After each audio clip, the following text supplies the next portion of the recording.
Сега ще ти споделя една истинска история на наш клиент и неговото приключение с бетонните шахти. Чуй какво ни разказа той. Тази година трябваше да свържем къщата към канализацията и се наложи да изградим шахти. Не просто отвори в земята, а утайници, така че водата да се абсорбира правилно. Размерите бяха 70 на 50 см. Първо уточнихме мястото, после започна тежката част. Изкоп, нивелиране, кофраж, всичко трябваше да е прецизно. Къде влизат тръбите, как се свързват. Кофражът и арматурата отнеха страшно много време. Рязане, сглобяване, ръчен труд. Повърхността трябваше да е идеално гладка, без грешки. След това направихме капаците. И те не са никак лесни. Винкел, мрежа, точни размери, за да издържат дори автомобил.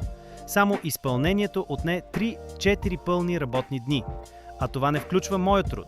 Наех човек, на когото освен надница, трябваше да осигуря храна и всичко останало.